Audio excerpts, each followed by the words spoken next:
Good morning, students. This is your science teacher, and today we are going to learn about types of soil and types of rocks.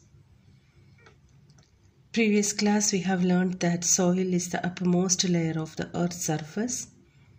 It is a mixture of four components: water, air, organic matter, and parts of rocks. There are basically three types of soil.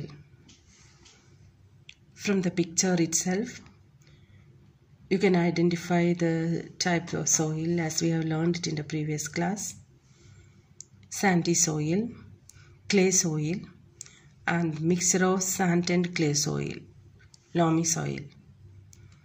Sandy soil contains lots of big particles, easy to dig. Air between sand particles are present. Water drains away quickly. It cannot hold the water. It can be found nearby the beaches and all. So few plants only can grow on the sandy soil. Second type is clay soil. It's sticky and heavy. It can hold a lot of water. Fine particles with less air gap between them. Plants like rice that need a lot of water grow well in clay soil. So plants' roots don't grow deep because soil is sticky and heavy. It takes longer time to heat up the clay soil. So farmers refer to them as cold soils. You can see the difference in the clay structure. Sandy soil, particles are big and a lot of air spaces between them, whereas clay soil, particles are small and less air between them. So it's difficult for the water to pass through clay soil. Loamy soil, equal amount of sand and clay, and it contains a lot of humus. Easy to dig, they doesn't dry out quickly. Lots of plants and animals live in and on loam soil. It is the best soil for the growth of plants. It retains some water and it lets the extra water pass through completely. Humus. What is humus? You know that after organic matter gets into soil, microorganisms like bacteria and all causes it to decay. The decayed organic matter turns into humus, a source of nutrients for plants. Farmers need to know how much water different soils hold to know whether their field may become waterlogged or dry and whether they need more watering and all. So they just treat the soil with microbes by adding fertilizers just to improve the drainage, so they will get better production. There is an activity described in your book to investigate the drainage property of different types of soils. So like we take a measuring cylinder with some measurable amount of water. Then we keep a funnel.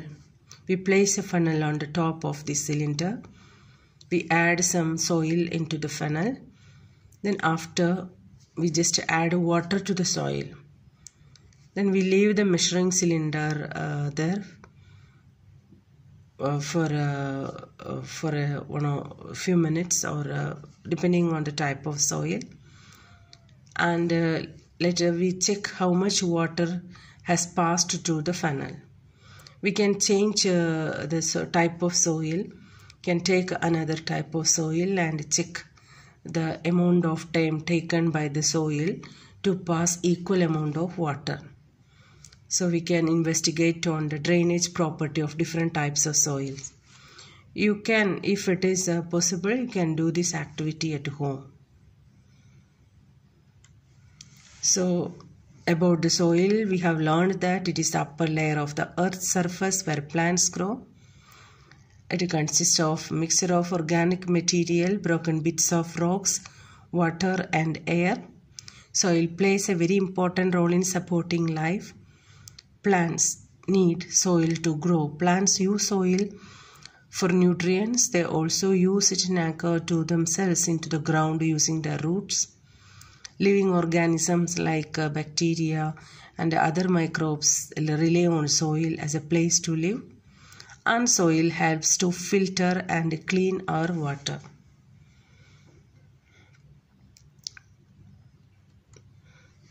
The next topic is types of rocks. We know that there are different types of rocks around us. Mainly we classified rocks into three types: igneous rocks, sedimentary rocks and metamorphic rocks. Today we will learn about igneous rocks in detail. Inside the earth, molten rock is present. We call it as magma. When a volcano erupts, the molten rock from the core of the earth flows out. Volcano, as you know, it's an opening in the earth's crust through which molten rock fragments and hot gases erupt. When it flows out into the surface, the molten rock flows out into the surface. We call it as lava.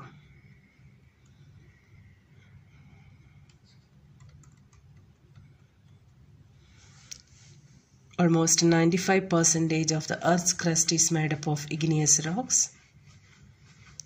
This lava comes out of this earth's surface and it later cools and solidifies to form igneous rocks. Igneous rocks contains minerals such as mica, feldspar and magnesium.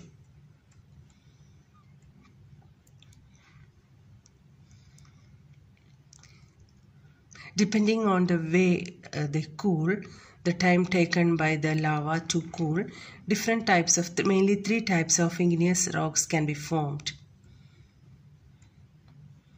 Rocks that form when lava cools faster, so crystals form more quickly and crystals will be smaller.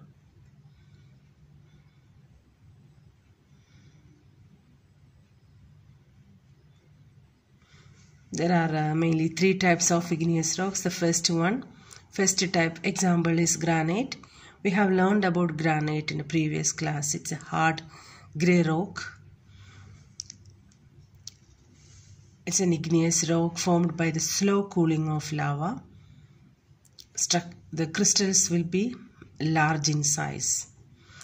Granite has been extensively used for the flooring work.